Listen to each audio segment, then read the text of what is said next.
Hello and welcome to the Midweek Fix with me, Jamie Home, after Liverpool have beaten Burnley by 3-0 to keep their Champions League hopes alive. We go into the final day in the top four and crucially have boosted our goal difference too. So joining me tonight to give us their reaction to the result, we have Grizz, Keith and Avi. Before I bring the lads in, I just want a quick shout out to our sponsor, footballprizes.co.uk. This week's prize is a signed and framed boot from the world's best defender, Virgil van Dijk. There are 99 tickets available. It's $4.95 to enter, and the offer ends next Wednesday. So make sure you go and check them out now. Grizz, I'll come to you first, mate. The stakes could not have been higher going into that game tonight. 2 questions. How are you feeling going into it, and how are you feeling now? So, yeah, total contrast. Total contrast. I'm not going to lie. And, you know me, I'm a very honest guy. I was nervous, and I was nervous. I wasn't scared. It was nerves. There's a difference between being scared so that then you get called a bottle job. And there's a difference between being nervous. Like, the tension. Honest to God, guys, I didn't sleep at all last night. At all.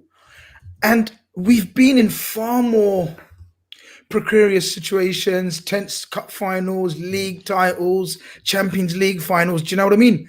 But this meant so much to me personally because we've had the season from the hellest of hells. And I've been saying it all along that if we can somehow, by the grace of God, somehow get into the Champions League on the back of this season, wow. I will never, ever, ever, you all can quote me because I'm in your lives every day. I will never, ever doubt these bastard Reds ever again. Promise you. Can I hold you to that? 100%, Jamie.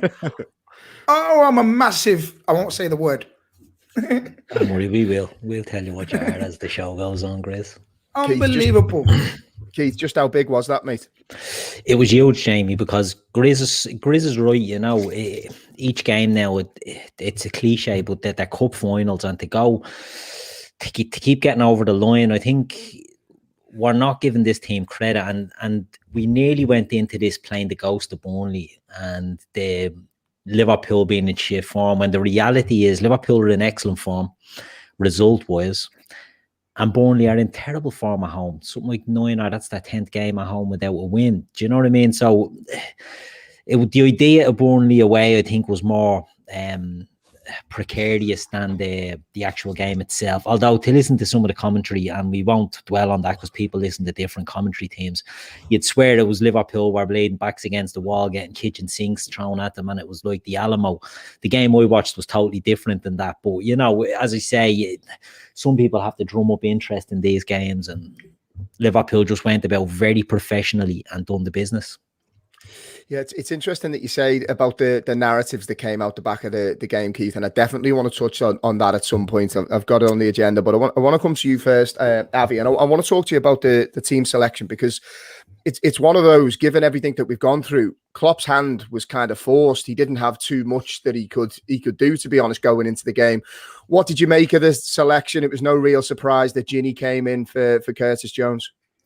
Yeah, we needed to go workman horse again, we need the workhorse back. Gini, Thiago, Fabinho. Thiago maybe not so much, but obviously we know that he's doing a little bit more running than he's used to. So it was great to see Gini back. There was rumors and there was people that I was chatting to that said, oh, they want Fabinho back because of Chris Woods. But I'm like, Reece Williams, he played in the FA Cup game against United and he didn't do too well. He probably cost us 2 goals. Came back and played again at Old Trafford on that Thursday, the week before, and he played relatively well and we won.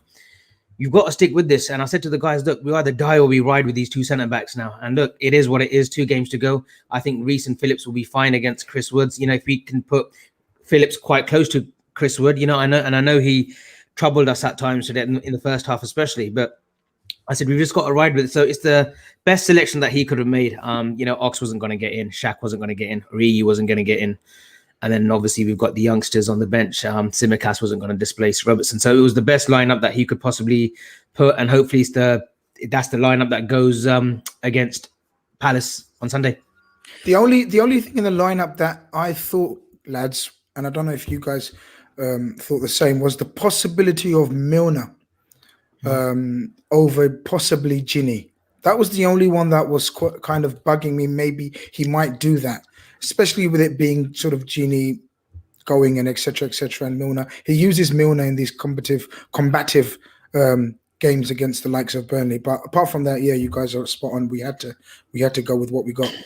The fact that he rested Wijnaldum against West Brom, probably, you know, he's not going to bomb him in his last 2 games. Do you know what I mean? Yeah, he rests him for West Brom, and I think he feature now on Sunday as well.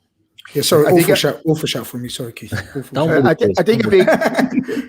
think a big thing when you look at it is, you know, when you're playing against teams that in theory have not much to play for, intensity is going to be key, because it's all well and good when they've got something to defend, but if they go a goal down, you know, and the chips are down, are they going to be able to pull something out of the bag? And I think that's what Ginny brought. He brought a little bit of energy. But Red Steve makes a point in the comments. He said Fabinho is a midfielder. It took Klopp too long to realise. And Avi made a point there about potentially dropping Fabinho back. I'll be honest, lads, I have to hold my hands up. I was a little bit worried about Williams at centre-back tonight going into the game. And obviously we'll dissect the game as it happens. But you could see that Burnley very much had a plan of action, which was to clip it long, Keith, over Reece Williams' head and try to expose the space. How do you think he stood up to the challenge? I'm not going to eulogize too much about Reece. Unfortunately, I think he's a young lad, and I think he's being exposed. I think he's obviously being targeted, and he's being exposed a bit because he's making decisions that are a bit baffling to me. You know, there was the one in the first half where Wood goes through that he just stops running. Do you know what I mean? And he just lets him go through.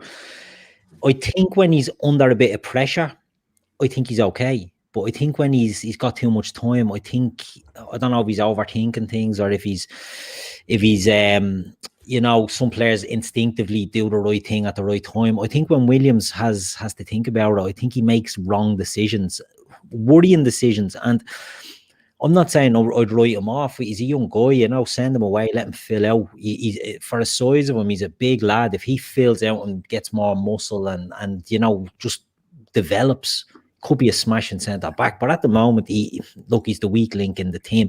I would be very pro seeing Fabinho at centre back, not full time, because I remember when it first went back there, me and Grizz said it on a show that he can do a job there, and I stand by that. You know, he's important in midfield, but I think, you know, to judge Fabinho at centre back this season isn't probably the right time to be judging him on centre back, because it's the same with Nat Phillips.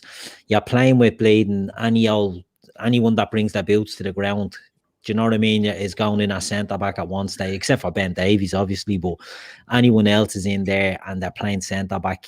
They've all done an admirable job. I would say the job's not done. Whoever plays on Sunday still has to get us over the line. But, you know, I wouldn't be too harsh on them. Even, like, as I say, Williams is just being targeted. When he's not under pressure, I think he's fine. But when he is, I think he's being found out. Do you know what I find, lads? The mistakes or the decisions that sort of he's struggling with, do you know, it's literally down to experience. He hasn't played enough football. Yeah. You know, defenders we know. And look, in my illustrious career, I started off at the back. Right? People work the opposite. Right? What type of defender were you, Grizz? Go on. I was a coach at Baresi. I was a reader of the game. Moby, imagine Moby sweeper. So like pinging the passes and everything like that. And pack it in. But you know what, lads? You know, and we've all been there. The more you play in a certain role, and the higher the level you go, obviously the more concentration needed, the more positional sense needed, different types of strikers. So I just think it's down to literally him playing football and loads of it, and he will progress. I like his passing, lads. I know we've been talking about how he gets put under pressure and his defensive side of him and his decision making and his strength definitely he needs to work on. But I like the way he's always looking to play football, and not only passing but the touches, Jamie. When he's looking to lay it off and I really like that in the young fella. I think the one thing that the context is the key here, and particularly at centre back, you always take your shape off the dominant centre back, and usually that dominant centre back would be a Virgil van Dijk, for example. Obviously, we know he's not there. It's having to be Nat Phillips, who is having to adopt the mantle as the leader at the back. In itself, deserves huge praise, and I want to come on to him a little bit later. But this is very much a patchwork team, and I think the team deserves immense credit for the fact that it has been able to go 4 wins back to back when the pressure is on, because it's all well and good stringing results together when no one's expecting it. But it was demanded of Liverpool to keep our hopes alive, and deserve huge credit for that. And I want to come to you, Avi, and I want to talk a little bit about how the game progressed. And we'll start off. There was a chance early doors, and the one thing you want when you go to Burnley, you don't want to give away a cheap goal and give them something to defend. But if you get a chance, you want to take it. And the ball fell early to Sadio Mane, and he had the golden opportunity early doors. It's just not falling for Mane at the moment, is it? It isn't, but I thought his work rate was good. I thought he was much better in the second half. One thing you always sort of taught, and obviously Jamie, you've played the game. When you see a new goalkeeper come in for the opposition, you always test him early. It took us it took us Firmino's goal to test the goalkeeper. We didn't test him. We had chances, but we were fluffing our lines. Salah, Mane, Bobby had one, I think, before he actually scored. But you're always told to test the keeper. I think it was Norris in goal. But yeah, it wasn't happening for us. And I thought Dyche had done a number on us, because not only, obviously, was he going to get Woods to target Phillips and Williams, he also had that press on those two as well, which was making them panic. And you saw Nat Phillips get uncomfortable on his left foot when he should have cleared it. But he absolutely scuffed it. And luckily, Fabinho was there to cover. So I think that was brilliant as well not brilliant, but he had more than just a plan of just sticking Woods on the back too. He actually put and said, look, go and press those two, because if you can get them into nerves, which they did, they were nervous, they'll fluff their lines. And they had, to be fair, they had some good chances. That Woods volley, which hit the side netting, I thought that was in by our commentators that we've got here in the US. But yeah, we had chances, and it just took us 41 minutes to get the goal. And then the rest sort of we sort of controlled it. But even Robbo early on, he was like, I think Thiago played a ball which went for a throw-in, and he was like, look, calm. Yeah, and he said, look, calm down. And he's saying that to Thiago, and that's what we needed. I think we were sort of getting stuck of, shall we go and press? Shall we just push? But Robertson was like, look, calm. It's a 90-minute game. Just calm down. It's a good point that you're making, Grizz. I'll come to you on this, because I think there's, for large parts, and I think it's obviously as a result of a lot of the things that have happened to Liverpool, our confidence is a little fragile. And I think when you see us missing chances, like the Sadio Mane chance, I think there was a very good chance for Thiago. I think it was lovely interplay, and he pulled it wide. I think there was a chance for Firmino, which I think was blocked, or he slightly scuffed.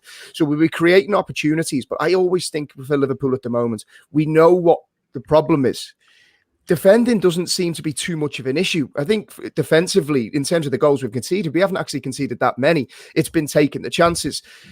Were you a little bit worried looking at that first half? Because I think before Bobby's goal, I think there was 9 shots at goal, not on target.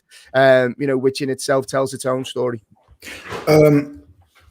Yeah, that was one of the reasons why I was so nervous going into the game. I knew we'd create. I knew creating wouldn't be the problem, but what we've found recently is, apart from Mo Salah and Trent and Alisson, of course, nobody looks like scoring a goal, Jamie. Mane has scored a goal, hasn't he? He scored against Leeds, didn't he? And then against Southampton as well, wasn't it? But overall, generally, the amount of chances we are creating, the conversion rate is so poor. And it's been so clinical in the last few years. We tend to sort of come out of games thinking, how did we just win that 3-0? Because we've probably created 5-6 chances and then scored 3-4 of them. Whereas this time, and I've noticed a different in sort of visibly just watching the players as well. They haven't let their heads drop this time round. For the last 5-6 games, there's been the body language has been very positive, upright. They don't, normally you can see a droop of the shoulders. People like Trent and Robertson have been sort of keep going, and that's the mentality coming back. That's the champion, the winning mentality that's creeping back into our game. Patience is the big word, and Avi said it before, and Klopp alluded to it after the last game. Is against West Brom, we stayed patient, and when you play against teams that sit in blocks and try to funnel you wide, they want to see you taking pot shots from 30 yards, 40 yards, but we probed, we passed, we'd stayed patient. And that's a big tell for me that the lads are getting back onto the right track. And Jamie, you're absolutely spot on. And the difference maker, and obviously you're going to love this bit, but everyone is, the difference maker in the last few games, he has been the difference maker, Jamie has been Thiago Alcantara. And all that fuss and hoo-ha Liverpool fans made over the summer about him coming and us getting so horny about it. Now we're seeing why. Now we're getting me giddy, Grizz. You're getting me giddy. I'm going to get on the Malibu and Coke in a minute. It's not go for it. It's not a joke. This guy is serious, because everything that you've said about patience, yet having the inciseness and urgency to know when to play it forward. So yes, look, we often talk about Ginny and even Henderson at times. We often talk about they're slightly safe with their passing, let's say passive at times. This guy can be patient, but when he sees something, he knows exactly how to put it on the pace of his passing, how to put it on a plate, and that was evident last 3-4 games. Guys, just a quick one, Jamie. Sorry, not only patience, but we've got cohesion now. There's cohesion in that team with Thiago and Fabinho. As that settled too, and then you've got Gini, or whether it was Curtis Jones against West Brom, you've got cohesion, and whether there's belief in those centre backs or not, they're a proper centre back pairing. It ain't a patch job of Fabinho and Phillips or Williams and a Hendo. They're two centre backs who are used to that position, and then you've got cohesion above them where you've got Fabinho, Thiago, and Gini, right? And then you've got your front three. Yes, they're not firing, but you've got a little pattern there. You've got a steady sort of eddy at the back four, the front three in front of them, and then you've got obviously the forward line. So cohesion, patience is what honestly has sort of put us in this position as well. I think you make a great point. And Laura says in the chat, Jamie can't stop smiling when he hears Thiago's name. And you know what, Laura, you're dead right. And the reason is, look, I've made no secrets. I think you all know that I love Thiago. And I think Avi's exactly right. I think the key is having Fabinho alongside him. Although I didn't think Fab was probably at his best tonight, it's the positions that Fab takes up that allows Thiago to go and create. So Thiago isn't running 20, 30 yards to close space. Instead, Fab is in that space, so Thiago can pick up a pocket where he can receive the ball. And I think the big thing now that you're seeing with Thiago is he's dictating the tempo of games. He can go slow, fast. He knows how to suck the life out of a game when needs be. But for me, it's those whipped passes when he's got the ball centrally and he'll whip it through lines into strikers' feet. I mean, that is something that Liverpool have lacked from a central midfield position, I would say, since Alonso days, potentially. So to have that, he will be the evolution of this Liverpool team when we get everybody back. Now, Keith, I want to come to you because you've been a big cheerleader of Bobby Firmino. Throughout the course of the season. You must have been delighted for him to get another goal and at a massive time just before half time. I was, Jamie. Yeah, I mean, look, I love all of the players, right, that have sort of served us over the years and have done well, and Bobby has been one of them. And the criticism, I can understand people being frustrated with him because he misses a lot of chances. He's not a natural finisher. He was never a centre forward. We've sort of created this role for him, and when the goals are drying up and the pressing is drying up, which I have to say the whole team seemed to be moved away from pressing, not just Bobby. He's the easy target. Now, I think his play has been good, even when he's been getting stick. I think he links up. He was doing it tonight. He was finding pockets of space in between their defence and their midfield. And teams don't like players that can do that. Now, anyone can just float in there. But Bobby is clever with the ball. And if you look at the stuff the stuff that maybe I don't pay attention to, the little, he gets it and he gives it quickly. He doesn't take too long on the ball usually. Maybe he can do, when he's in the box, he may take a touch too much or whatever. But when he's in around that sort of the hole, he's always quick with his passing. And I just think it's a very underrated facet. Now, I'm delighted for Bobby that he's got a couple of big goals against United and then got one again today. I'm under no illusion that I think we need to upgrade and we need to get maybe a more clinical option in there. But I'm delighted for Bobby. And while I'll be on Sadio's back at the moment as well, ultimately, Sadio's a great servant for us as well. Do you know what I mean? And it's just these lads have had a tough few years. They've not had much of a break. And people will say, oh, they had a break when the lockdown happened. Players didn't know how long they were going to be out for. They had to be, ready to go at the drop of a hat nearly. And so they couldn't go on holidays. They couldn't really go and relax. So I don't really count that as a proper break for them. I mean, Jamie, you played a high level of football. When the break comes, so at the end of a hard season, and these lads have put in fucking marathon seasons for the last few years without their international commitments. There's nothing better than just getting to the beach and getting your feet up. Bobby's not enough is made of it, the lack of break that we've asked these players to continually go to the well.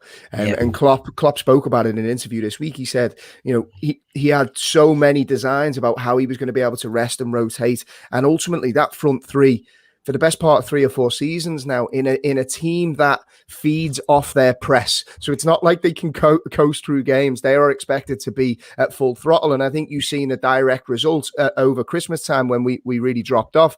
We weren't pressing, and a lot of the talk was Liverpool's press had gone. And we then had a high line and teams could just clip over the top. And it all was as a consequence of the front lads just running on empty. But Grizz, I'll come to you because I think I want to talk a little bit more just on Firmino, because there's been a lot of shade thrown his way. And look, I make no bones about it. I don't think he's been in his best form.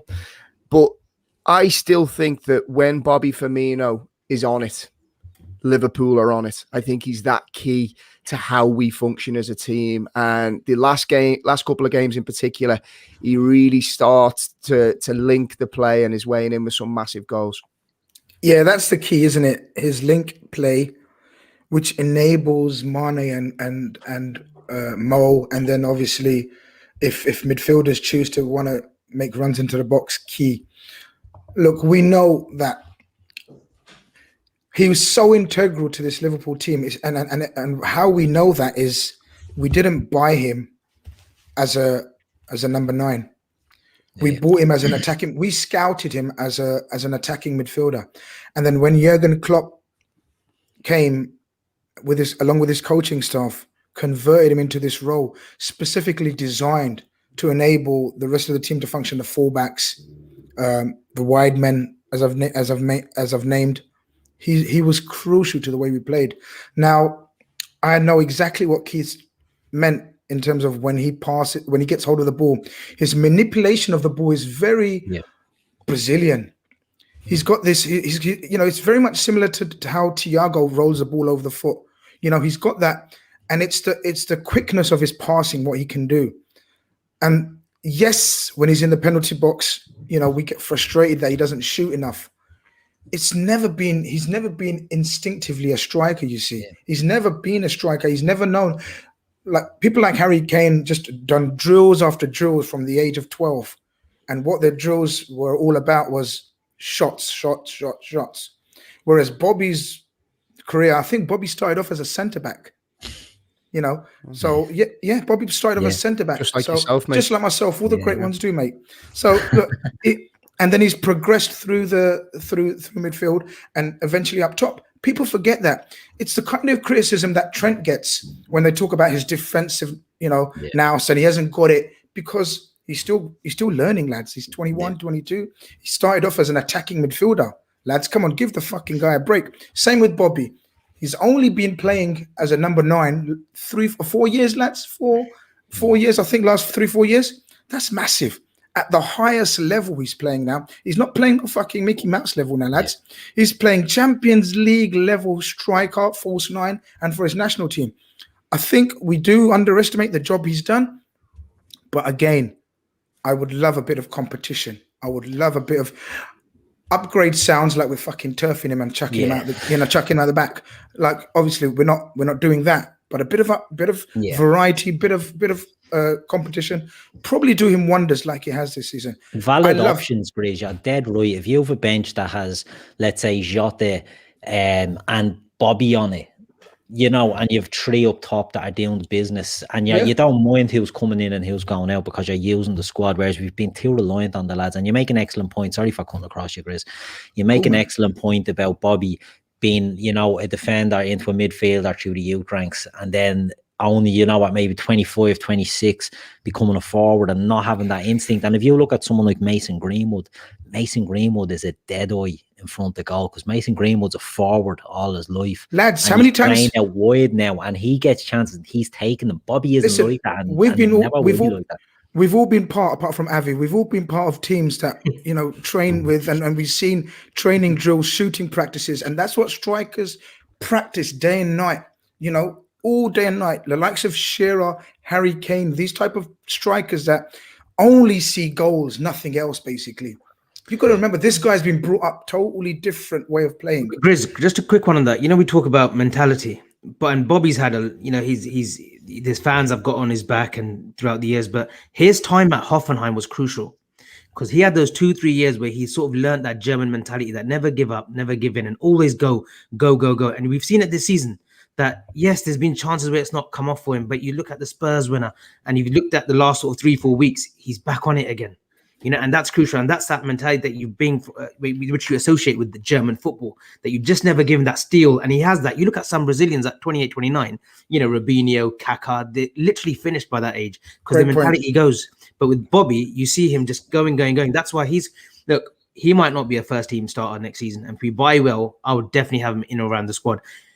I don't think we'll get the money for him either from the European sides. You know, we won't get the money, but that doesn't mean that I want to get rid of him. I would love to keep him as a 10 or even as a 9 in crucial games. In big sort of title deciding games, I would still certainly start him.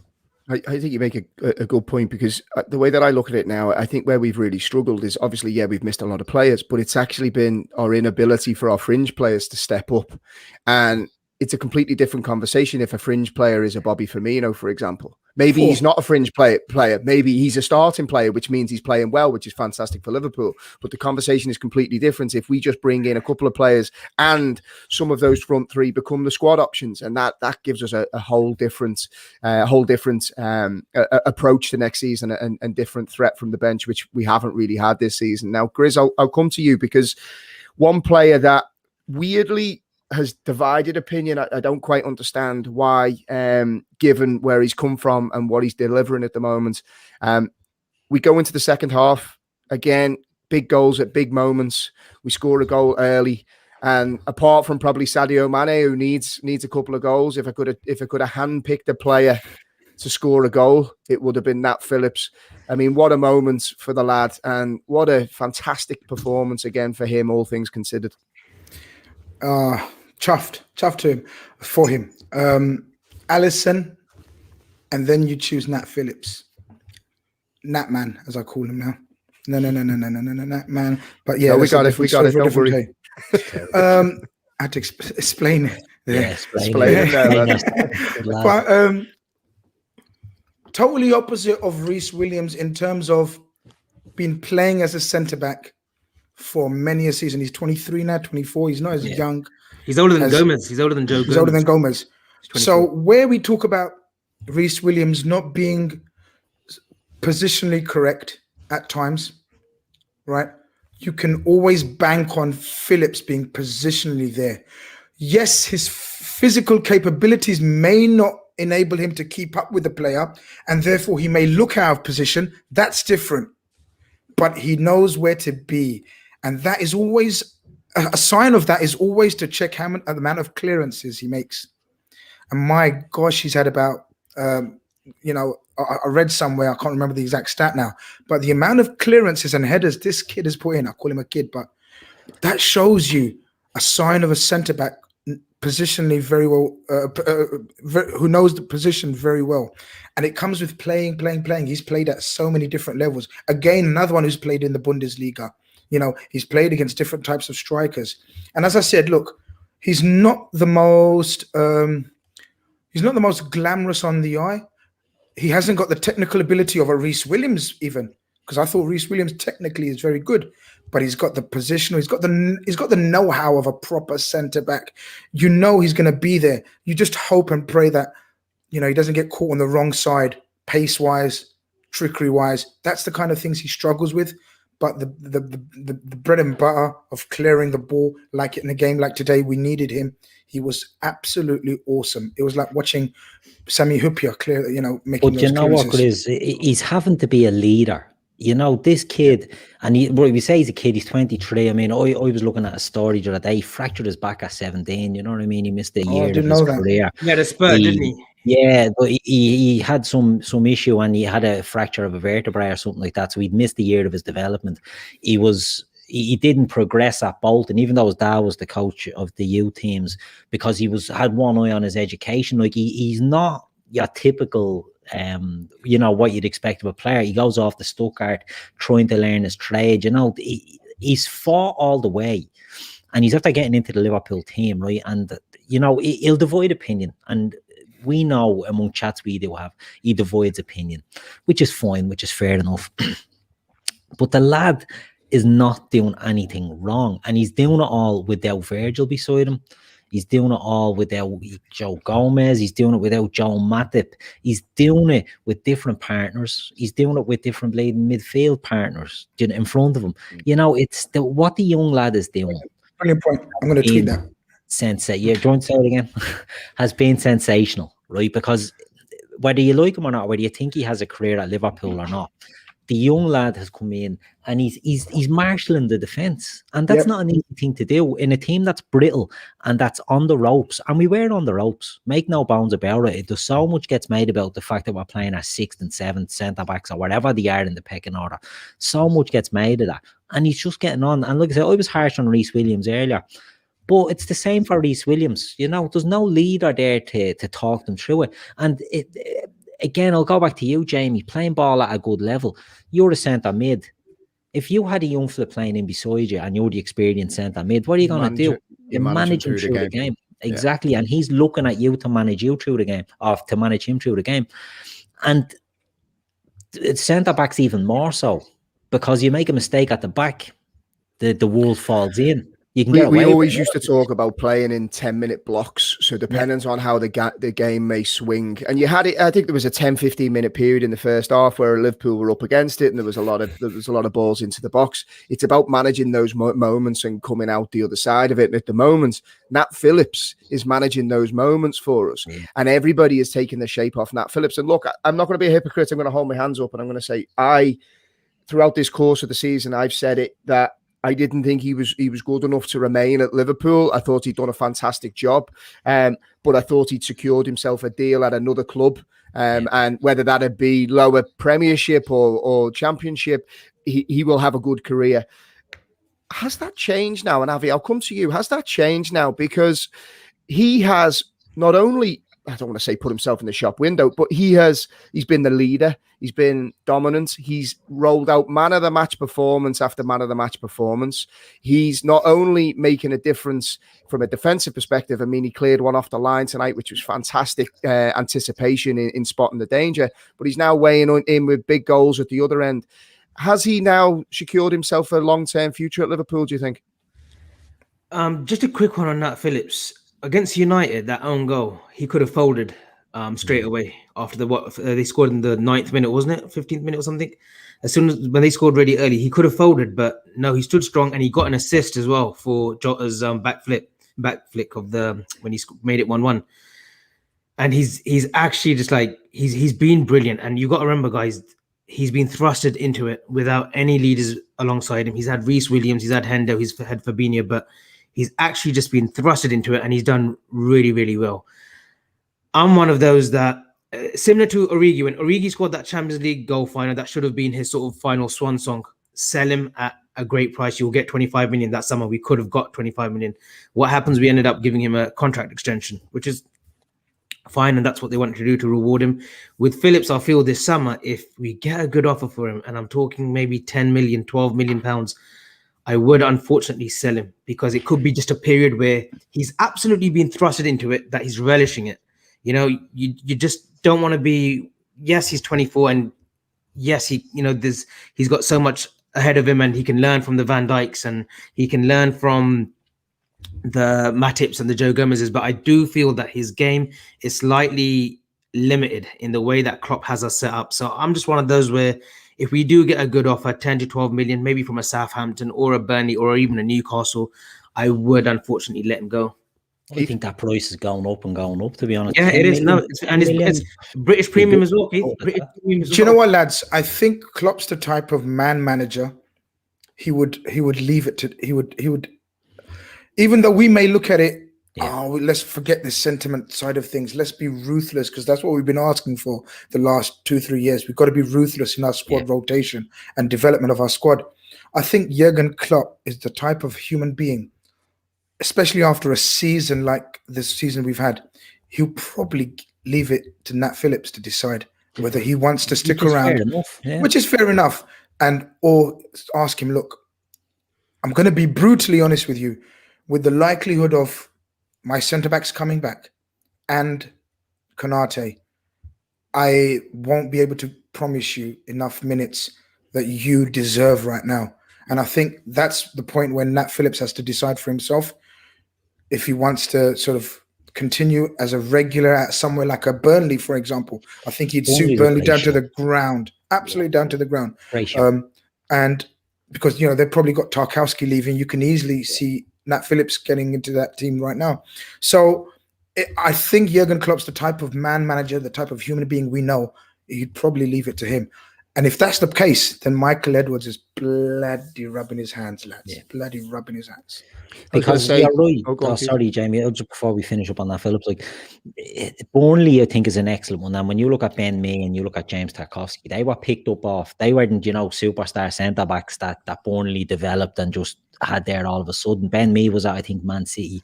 James Tarkowski was at Oldham, and he was built there a certain type of player. And Phillips would fit that mould for Burnley. But I think he'd get game time at West Ham, at Newcastle, at Wolves. And I said this the other day, and I know, Jamie, you said that's why these teams are struggling, which is a fair point.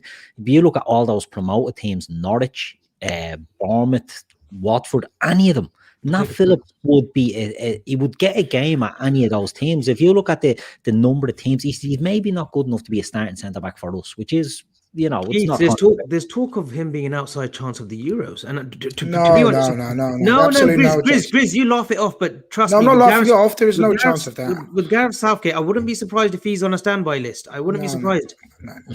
I'd be right next to Grizz Khan. Grizz Khan's on the standby list as well. Do you know what I mean? I might as well be like if Nat Phillips is on there, but that's not a diss on Nat Phillips. But look, when you're talking international level, it's an absolute whole different ball game. I don't want to look.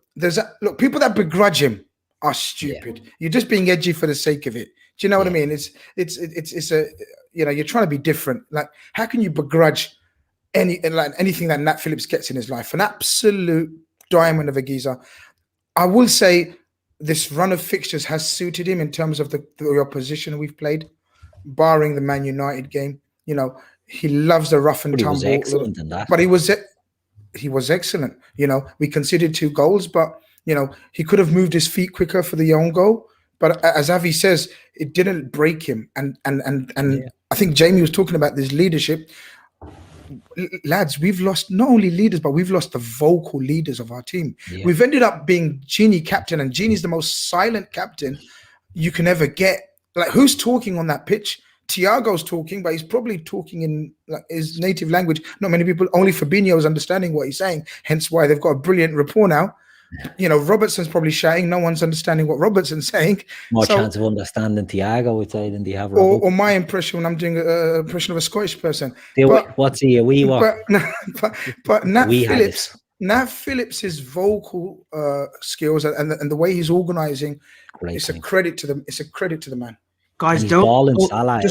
Just a quick one, Jamie. Don't sleep on quick ones. Don't sleep on Thiago talking to Reece Williams in games as well. The last 2-3 games, he's giving him little pep talks. Even today, when they were lining up before they actually went onto the pitch, Thiago was explaining something to Reece Williams. So these little pep talks from Thiago, because he's been there and done it, right? It's the first time in 10 years he won't have won a title, but these little pep talks from a person of Thiago's ilk, they're doing wonders for these kids. Whether they go on the next journey or a next path, wherever they go, they will hold this information like gold dust, literally. Avi, are you bringing up Thiago again? Should we have a nice little Thiago chat again? No, I think you're right. I think the big thing to say about Thiago is he's now, not that he wasn't trusted, but everybody's looking towards him to make something happen, and they're just giving him the ball, and they know. And I think you're right. I mean, we're not even. You think about this Liverpool team. One of the the phrases that was coined was mentality monsters. We're missing half our mentality monsters. Imagine when you bring them back in. There's been a lot of talk about needing wholesale changes. You bring the leaders back into this side, and you complement them with the likes of Thiago and a rested front line. I think Liverpool are going to be right back at it next season. It's just been so many things that have gone against us, but you cannot discredit the mentality that it's taken to pull themselves out of this mire, and to go into the last game of the season, only needing a win is a huge testament to the manager and also the players for getting them into this situation. Now, there was one thing that happened towards the end of the game, and it leads us nicely into obviously what's going to happen at the weekend. We managed to get a third goal, Keith. Alex Oxlade-Chamberlain, come on. It's been a very patchy season for him. It's been a tough one. What a great moment for him to be able to contribute and feel like he's adding a big moment to a squad that he's been a bit part of. But ultimately, that gives us a crucial goal now that has us, I think it's 4 goals ahead of Leicester going into the final game of the season. That could be massive. Yeah, it's going to be huge because, I mean, when you talk about it, you can sound arrogant and presumptuous, but we talk on the presumption that we're going to win all the games, and that includes Sunday, which now means Leicester have to beat Spurs, 6-0? Because we're, 4 we ahead of them. We would score, I think, is the... And we'd score again. We'd have another positive goal difference if we were to win, no matter what, by at least 1 goal. So if we win on Sunday, they have to beat Spurs. Spurs are gash, by the way. Spurs Absolutely. are brutal. I was going to say, that is possible with fucking the way Spurs are playing at the moment. But I can't see them, getting absolutely humped, because Leicester aren't great at the moment. Right, we all know that they're not great, and they're on the high of winning that FA Cup. And we've all seen down the years teams that win a cup and they hit a target, they slow it down, they take their eye off the ball. Usually it can happen with a League Cup winner. Until Man City start dominating the League Cup over the last few years, you'd see teams like Birmingham winning the League Cup in February and getting relegated. Do you know what I mean? And you'd have seen Liverpool, I remember us fooling us away when we won the League Cup. We fell away in the league. A lot of teams did fall away after winning that, because Leicester never won the FA Cup. It's a huge high for them. And when you were listening to the commentary around it, their fans would rather the FA Cup than the Champions League. Now, players don't think like that. But mentally, when you get that, it's like when Liverpool got that league title last year. Van Dijk and all, the intensity dropped out of Van Dijk. Yeah. He was making silly mistakes. So Leicester, I don't think, and I hope it doesn't come back to bite me in the arse. Spurs are not great, but I don't think Leicester are in the form that shows me that they can go and hit 5 or 6 past Spurs. They look as if they've run out of steam as well. Yeah. I mean, I know they won on Sunday and they beat Chelsea, but in previous games, especially the last sort of 8-9 games, typical like sort of Rodgers from last season as well, they look absolutely knackered. And Johnny Evans being injured as well, that's key. I think with Sunday, I think Kane's going to want to go out with a bang. I think he'll want to win that golden boot. That's the only sort of solace that I can make of. And Ryan Mason's, you presume it's his last game as well. So I think they'll want to put up a show, and I think they'll get a result at the Foxes. A lot of people are saying as well about Chelsea. Villa are not in bad form, and Chelsea. There's more chance of that. I think there's more chance of that at a buoyant Villa, because they've had a decent-ish season, and then with a crowd in the back, that could be life made a bit difficult for Chelsea, who have played a lot of games in a short space of time. Maybe one eye on the Champions League final. Yeah, players not really going 100% into tackles. Yeah. Kante injured. We've seen it ourselves when we've had Champions League finals, when players will be rested and the end of season games become sort of dead rubber. So there's every possibility, you know. There's a long way to go, and I just hope we're not involved in any of the drama. I hope we can lace into Palace early doors, to be honest. Chris, do you think that you look at obviously everything that's been going on around us at the moment, and the fact that Leicester were able to get that historic FA Cup win? Do you think, and I don't want to say takes the fire out of their belly a little bit, because they'll definitely be up for the game, but if they stand back and look at their season and say, okay, well, we won the FA Cup, and if we come fifth, it's not the end of the world. Whereas if they lost that FA Cup game, it changes their psyche going into that last game. Do you think that it could have a difference going into the final day? See, these kind of things all depend on your coach, on your manager. How motivated he can get you in a situation like this, in a scenario like this. And, you know, one of the accusations of Brendan Rodgers is that sort of, you know, his teams tend to not quite have the mentality to finish the job or get over the line, even though this is not the season to criticize them for that, because they've just won a trophy. So, look, I think the crowd will make a massive part. I don't think they'd be as pumped and emotionally charged if there was no crowd there, because as Avi says, they are running on empty. They've had so many injuries. Look, Leicester City have done great to be where they are. Tielemans has been one of my favorite players to watch this season, Jamie. I don't know about you, but he's like a far lower version of Thiago. He's an absolute wonderful little player. Tielemans, you know, I'd love him to be a Gini replacement, for example. And they've gone through a lot of injuries, so they are running on empty. But I think that crowd, on the back of celebrating the FA Cup win, I think there should be a buoyancy in and around the ground to give them that lift that they possibly need at a crucial time. So, look, the main thing is, lads, let's fucking do our job. For us, today was a semi-final, you know, and final is going to be played at Anfield with 10,000 hungry Liverpool fans that have been starved of watching this champion team. Let's not forget, we've been starved of watching this champion team, because we are champions. This team has been absolute heroes of the last 2-3 years, and you know, this last year has been horrible, and the fans will. There's no doubt. I think Emmett made a brilliant point in the chat about it's going to be like a Champions League night, but played in the day with the sun on their back. And you know, we got to raise the roof, even if it's 10,000. And you know, we got to do what we can do, and that's win our game. And then I'm sure, even in a season of fucking madness, I'm sure if we win our game, it's job done. And if you think back to I think it was the Wolves game around Christmas time, was when we had some fans back, the noise that they were able to generate. Yeah. I mean, we'll come on to the Palace game in a second, and we'll get some predictions in terms of how we think these play out. But Avi, I want to come to you, because you know, if you look at obviously all the things that have happened throughout the course of the season, and there was a couple of things that were called out actually in commentary that I found interesting in terms of Liverpool's away form. I think they'd only lost 3 away games throughout the course of the season. I think it was mentioned, and maybe Chris Brack in the comments, who's some man for a stat, will be able to tell me, but I think Liverpool had scored, we're only behind City in terms of goals scored away from home. So, you know, there has been a sort of glimmers of light throughout this season, you know, that Liverpool have been able to string some results together, particularly now as we enter the latter stages of the season. Where do you think getting top 4 ranks in terms of Klopp's achievements? Because there's been a lot of conversation around this, and people, particularly opposition fans, like to scoff at things like this. But all things considered, not only the injuries, but the type of injuries. You look at Klopp and unfortunately what happened to his mum, the same with Alisson and his dad. I mean, this club has been ripped apart throughout the course of this season. To somehow get ourselves into that top 4, potentially top 3, where would that rank for you?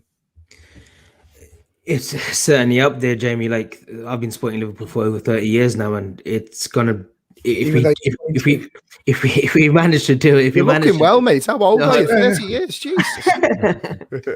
If we manage to do it, it'll be a great achievement. I think not. I'm not going to speak on my behalf, but like trying to speak on like Klopp's behalf with what he's gone through with because Alisson's, you know, his father passing, that would have affected the whole team, the whole squad. Klopp's mother passing away, that's the whole squad being affected. I think Klopp will literally say it probably pips the title for him. just in terms of the emotions that he's gone through. He's not had him and Allison. You'd have to say they haven't even had time to grieve because they've not gone back to see their families. Yeah. They've not gone to, go and organize the funerals. The funerals have happened without them. So in terms of just sheer emotions, it'd have to be Klopp's number one achievement at the club. It's phenomenal. I remember after Palace, we beat them 7-0 at Selhurst Park, and we thought maybe this team can do it without the Van Dijks, the Gomez's. Maybe this team can go and win it. And I think it was sort of false dawn because we kind of had players coming back. I think Naby played in that game. So we thought, okay, players are coming back. Ox played a little cameo role, got an assist for Salah, who came off the bench and scored 2. So we thought maybe, just maybe, this team can actually push for the title. But then going into January, February, we had more injuries. Jota's still out. And, then the season sort of crumbling. But the last 5 games, it's sort of, we've just literally had a rocket up our backsides in the team. And they've literally just sort of shined. And I think in the last 8, with the most informed team. So I think for me, Jamie, it's got to be up there, like definitely top 3 moments of my lifetime of being a Liverpool fan, top 3. And we've seen quite a bit of glory, all 4 of us. But it's on an emotional level, 100% it's up there. Keith, Darren makes a good point, and I'm not a negative Nelly, but I certainly don't want to bring the mood down tonight after a massive win. When you think of the overall context of the season, I do think Darren makes a good point though, in terms of where does this rank in terms of Klopp's achievements, because I think he's not been faultless this season. I think he's made some errors and potentially, well, from my own perspective, I'm a massive fan of Firmino at centre-back, but Firmino at centre-back when Henderson's in centre midfield, we don't function when neither of them are in centre midfield, and I think we potentially persisted with that for far too long. What about yourself? Where do you rank the potential of getting a top 4 in his list of achievements, and has he potentially made some errors of judgment along the way? I certainly has made errors of judgment, Jamie. There was we can look back to the team selection for Midtjylland away and say, should he have played? Now, I don't disagree with him playing Jota in that game because Jota wasn't. I'm with you on that. He was the backup striker, so you play in them games. We played Mo, we played Fab, and I think Fabinho especially was a risk, and he only played him in one half, but. You then pick up knocks, and look, you can get injuries anytime. Shit happens, and you have to deal with it. He's made some weird decisions throughout the season, but I think we have to remember, right? Forgetting about Klopp's mother passing and Alisson's father passing, Klopp has been spinning plates all year. We've been dealing with COVID. You've been dealing with players coming back from internationals, and we've been hammered with that. Other teams have as well. I'm not saying just Liverpool, but like you remember the 7-2 against Villa. Where was Alisson? Didn't play that. Do you know what I mean? So even without Alisson missing games for his father passing away, he missed games for injury, and I think there was a COVID scare. And so Klopp has been this season has been absolutely shy. And I know we've had this discussion, Jamie, about constant firefighting. And the lads spoke about it on the forum during the night about detachment from football, and it has been because it's not the I was going to say the product. It's not the game that we love when you're watching it. And this season, we're dealing with things like, international breaks, and you're dreading. Usually you think, right, we might get an injury. Now it's like, who's coming back? Was that when things started to change for us? When there was an international break and a couple of players came back with COVID, and then it kind of, the wheels came off a bit? There was loads of COVID. There was false bleeding negatives and false positives and all. Wasn't that like Shaqiri and all? And the Everton game as well, I think that was an emotional roller coaster at Goodison Park.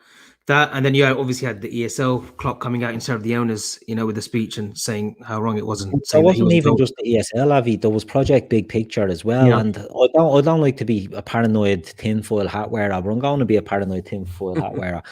I think some of the decisions that have gone against Liverpool have been outrageous as well this season. And, when you feel like you're not getting any luck with injuries, and then you feel like you're not getting any luck with decisions, your decision making can get a bit weird. And I think Klopp went through a period around Christmas where he maybe threw in the towel a bit.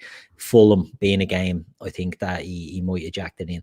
But he'd only lost his man. He couldn't go and grieve for it, couldn't go home. What would we be like in that instance? Do you know what I mean? And when you think of it like that, I think that is a bit of negating factors. But I rank this, if we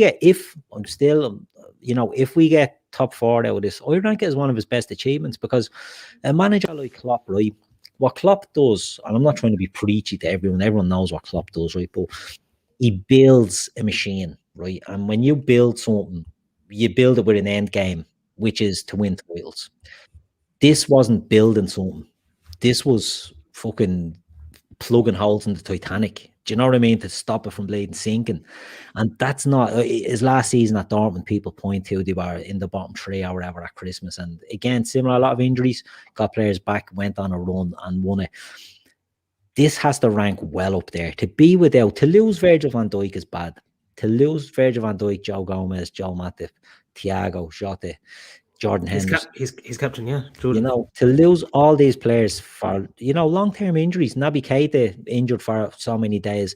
Tsimikas, new left-back, comes in to relieve the pressure on Robertson, bleeding COVID and injured, 2 injuries as well. To lose all this, you're constantly, you know, putting out fires, as you said. And I think Klopp has been putting out fires all season. He's made mistakes. And his in-game management, we've hit on it before, it leaves a lot to be desired. But if we got over the line in this, I think it ranks right up there with any success he's had as a manager. He said it the other night, didn't he, himself, in an interview, that he actually said the best, you know, and obviously he may have been slightly emotional when he said that, when he's going through, but then who are we to judge the emotions that he's gone through? The criticism, I mean, Jamie made the point about the mistakes and errors he's made. Upon reflection, we didn't know at the time if they were going to be sort of errors and cost us, but well, they haven't cost us. Hopefully, fingers crossed, we can get over the line. But some odd decisions. I thought his selection in the Fulham game was crazy. Do you remember when he just literally played a totally brand new revamped back four? But everything gets a buy, in my opinion. It really does, because of the personal tragedy. And for the fact that it happened in the middle of the season where he couldn't see his family couldn't get together and, have this emotional time together. So for me, he absolutely made errors. Which coach doesn't? And then on top of that, it's happened in a year of personal tragedy. So he gets an absolute clean slate. If he makes the same errors next season, then I'm coming for him, but that's a different story. But you know what doesn't get mentioned? Do you know what's not getting mentioned that we've all forgotten about? We've had to deal with a lot of leading players being shy bags as well through the season. Mo being a shy bag, he's getting a lot of credit. You know, when he didn't get the captain's armband against Midtjylland and his agent is out, you know, we didn't have that over the last few years. It was a harmonious team. We've had Mane throwing strops. We've had Genie throwing strops. We've had, players he's had to deal with that as well. Do you know what I mean? And Klopp doesn't like that. We know Klopp doesn't like that. Klopp likes a team to be together, a team to be, working as a machine. And he's had to deal with that issues, on top of everything else. Stuff going public that he wouldn't want going public. Just on top of that, sorry, James, managers like him and Pep Guardiola, they need a break as well. They haven't had a break. Last season, he wasn't allowed to go overseas. Yeah, he loves to go to Marbella, Vegas, have a few beers and just relax. And that's key for Klopp to come back recharged for a new season. He hasn't had that. You saw Pep last week getting the cigar out with the players. That's him relaxing, because all they do is breathe football. They're literally mentally charged with going out. And when you've got Liverpool, Man City, the last 2-3 years, the absolute sort of aggression that these two teams have been going at it, something needs to give. So they need a long break. So hopefully Klopp gets that this week, this season, like after the Palace game, he can go off and whisk away and just switch off for a good 2-3 weeks. I think that's why Pep only does 3-year bursts, isn't it? Pep only does 3 years with teams. Now I know he's gone over that with Man City, but he knows you're intense for that length of time. And we all remember his Barcelona team were in the 10th team, Bayern Munich were in the 10th team. If you're going at that intensity all the time, it's going to hit a wall. And it's an excellent point that they didn't get their break. They didn't get to relax. We touched on it about the players, but it's a great point about the managers as well, not getting that. Couple of things to finish on, boys. And Grizz, I'm going to come to you on this one. We have had a super chat, thank you, from Sim, who says, top 4 is back on. Mbappe back on. Ooh. What do you make of that, mate? The dream is still alive. Is that what you're telling us? From Grizz's No, absolutely not. I'm absolutely thankful for the super chat first and foremost. So thank you for the super chat, Sim. And look, we're in for him. Where this path leads, we're on the path to try to get Mbappe. I know that for a fact. Whether we get him, let's see what happens. We're in for him, people. Top four was an absolute must for having any chance to get him, and that's why I was so despondent. But the top four is back on. We will 100% be in for him. And I've been saying to you guys privately that we're gonna have a great summer. We're gonna be happy again. And we deserve it. We deserve it. You'll take a lot of stick over the Mbappe stuff, right? Promising Mbappe, like as if you're on the transfer committee. Do you know what I mean? But it's getting widely reported, that Mbappe wants Real Madrid or Liverpool. They're the only two teams that get mentioned. Now, that's not coming from Grizz. Do you know what I mean? So that there is some link to Liverpool and Mbappe. Now, whether it happens or not, we don't know, because money talks, and we know Liverpool have a business model. But those links are there for a reason. Do you know what I mean? And whether we get them or not. The intriguing part to all this, and there's no way of me proving it to anyone, and I don't need to. You either believe me or you don't, and you move on, you block me or whatever. Life goes on. But it's not the financial issue for us. It's actually convincing Mbappe to play for Liverpool over Real Madrid. That's the situation we're at, and that's why I'm excited, because everyone automatically assumes it's a financial issue, it's a financial obstacle, because it is. It's a massive project. But when people tell you that we haven't spent much in the previous markets and sort of, we've been building up for this. He is our number one project. Financially, it's not an issue. It's convincing Mbappe. If we can convince Mbappe not to play for his boyhood dream, which is Real Madrid, that's the biggest obstacle. It's nice that Zidane is gone from there as well, which would have been a huge draw for him to go and play for Zidane. There's talk of Deschamps though, Keith. Yeah, well, Deschamps is a blatant terrible manager, in fairness. I mean, if Deschamps goes to Madrid, he'd be sacked by Christmas. Do you know what I mean? He won't enjoy playing for. Deschamps not his a player of Mbappe's caliber and style and class. Zidane, you can understand being his hero. Deschamps, that's more Jamie Holmes, hero.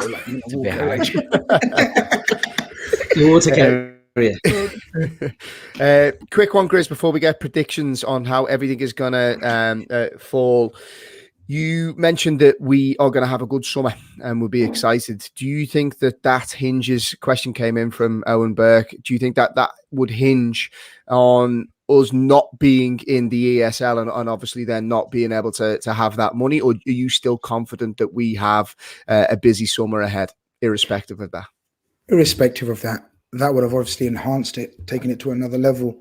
But Jurgen Klopp, even I think was it Jurgen Klopp? I think he let it slip in an interview or press conference when he spoke about the investment, and he said what it will help the Liverpool Football Club is to be run as normal. So whereas teams have to watch what they spend and obviously because of the losses, we'll be able to operate as we would have liked. And that's crucial in this kind of summer where money will be tight for a lot of clubs, which means a lot of clubs will take far less bids to prize their best assets away. Look at Harry Kane at Spurs. Harry Kane is leaving Tottenham. He said he wants to go. That is the biggest result Daniel Levy has had in years, because Harry Kane has essentially come out and put in a transfer request. Daniel Levy, Spurs built a £1 billion stadium and the pandemic struck. And if anyone watched All or Nothing with Spurs, when the pandemic news broke, all Daniel Levy was interested in was how it's going to hit them financially, and the communications person was saying, and how it'll affect. And he's like, oh yeah, but the financial element. He's now got a £100 million asset that wants to live, that he can sell and say to the fans, look, he wanted to go. And teams will, he's going to get a pass on that. But the reality is, Spurs probably need to sell Harry Kane. A lot of fans say, they don't need to sell him, keep him. They need to sell him. We're not in that position where we need to sell anyone because of the moves that maybe FSG have done in the background that people don't see or don't really care about. Fans don't really give a shit about boardroom stuff, although some of them seem to care an awful lot about it. But if you run well, you don't have to make those decisions, and that's hopefully what we'll see, in the summer is a well-run ship during this crisis. And on Owen's point about the ESL, I don't think it was dependent on the ESL. I think that maybe it might have been if the ESL had gone ahead, that would have been a free-for-all spending like bleeding Mardi Gras. But I think we've said all along there hasn't been huge investment, and maybe I felt they were gearing up for a big summer last summer before COVID happened, and maybe it is just a case now of get the business done that we want to do. Right, let's finish by going round the room and getting some predictions. Right, who's feeling brave? Who wants to go first? Come on, Avi, you can go first, right? So, what happens Sunday? What do you think the score will be? And where do you think Liverpool will finish? Am I allowed to predict what I want, Grizz? He's laughing. Look at him laughing. We're going 6-0 on at Anfield on Sunday, and we're getting top 4. Wow. 6-0. Bullish. Oh, Yep. wow. Yep. What about yourself, Keith? Yeah, look, it's very hard to predict the last day of the season. Anything can happen. Leicester could beat Spurs. We said that they could wallop Spurs. I think Leicester beat Spurs. I think they probably beat them 3-1. I think we beat Palace. I think as someone said in the chat earlier, Eze is out for the season, which is one game, which is huge because he's an excellent player for Palace. Great news that he's not playing. Benteke could cause us problems with the aerial, but that plays into Nat Phillips' hand. So I think Hodgson's last game as a manager, we've all had nightmares over him. 5-0 to the Reds. Oh, look at this. It's bullish. It's bullish Fans in the in the chat as stadium, well. I love Jamie. it. Right, I'm Fans definitely in getting the on the ground. Malibu and Coke now. I'm giddy. Grizz, what about yourself? I don't like all this. Don't burst my bubble now. No, Come on, Grizz. I'm on a roll. I don't like this giddiness. We need to finish the job. I'm the Gini Wijnaldum walking away from the celebrations here, right? Because the job's not done, right? So I'm the one that's sort of been here, seen it, and we need to get the job done. I don't like these 5-0 and 4-0s. Crystal Palace have done a number on us in the past. Grizz, we beat them What's going on here? 7-0 at Sellers Park. Have a bit of positivity. Come on. I'm talking about Anfield, right? Am I allowed to Stevie G's make my last home prediction? game. Roy Hodgson's last home game. Steven Gerrard's last home game. They sport party. Yeah. It's What are you going to say now? Don't It's going to jinx be us now, Grizz. no. It's going to be nervous, like fuck, right? It's going to be tense, but that 10,000 fucking crowd at Anfield will be huge for us, right? It's going to sound like 40,000. You do know that. It's not going to be 10. Yeah, It'll sound like 100%. 40,000. But you know what, as well, before you go on, Grizz, it's a great point about the crowd, but I hope it's a loud and bustling 10,000, and it's not we all know some of the bleeding Liverpool fan base, they can get on the team's back when shit's not happening. No chance. You know No what I mean? chance. And I No, hope no whoever's chance. in the It will ground. be rocking. Can you imagine will the be first version of rocking. Thiago's song as well? Exactly. Oh, Yes. yes. It'll be rocking, absolutely rocking. Firmino plays to a crowd as well, and he's I'm on gonna that go. good form. I'm gonna go with a 2-0. Goal of sort of early second half, and then one at the end to finish off. 2-0. I'm gonna be conservative. 2-0. Quick one, lads. Will 1-0 be enough, you think? Yeah. I don't see Chelsea or Leicester. I think one of those teams will slip up. I think one of those teams will slip up on Sunday. Possibly, yeah. I wouldn't want to be 1-0 and relying on it. And then you hear that bleeding Leicester are marmalade and Spurs 6-0 and Chelsea are bleeding put Villa on their back. I wouldn't want to be 1-0 and then having to chase on. Salah's chasing as well, guys. Remember that. He's chasing that that's a third worry. golden boot. Yeah, it's a worry, but I think if he's chasing the way he should be, I think he'll bag a few.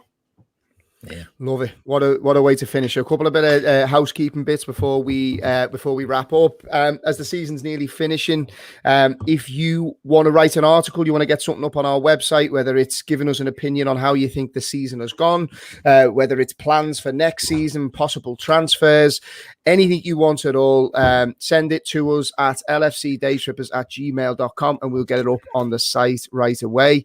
I haven't checked today, but I think we're in and around 9.7 7K subscribers. If somebody wants to tell me in the chat. Yeah, so basically we're nearly at 10K, which is 9.7. So we're nearly at the goal. When we do hit that 10K mark, we'll be giving away a PS5 and FIFA 21 to one of the subscribers. Yeah, so yeah, you're not wrong. So if you haven't, please do subscribe or tell one of your mates to do the same. It really will help us out. Shout out to footballprizes.co.uk. As I said at the start of the show, it is a signed and framed Virgil van Dijk boot. 99 tickets available, and it's only $4.95 to enter. The offer ends next Wednesday. Lads, it's been great to have you on. It was good after a win. We were a little bit nervous that could have went wrong, but thankfully it didn't. It's always great, yeah. No, thanks, Jamie. And Phillips Ultra is in the house. Now, Phillips Ultras, absolutely. Now, thank you everybody in the chat. Your comments are always appreciated. If you wouldn't mind, if you could just like the show before you finish, it helps spread the word and put the show in front of new audiences. So give us a quick like, leave us your comments underneath. As I said, we would really appreciate it. So with that, I hope you've all enjoyed the show. We go into the final game of the season with destiny in our own hands. Yes. And after everything we've been through this season with fans back at Anfield, it's going to be some finish. Look after yourselves. Up the Reds.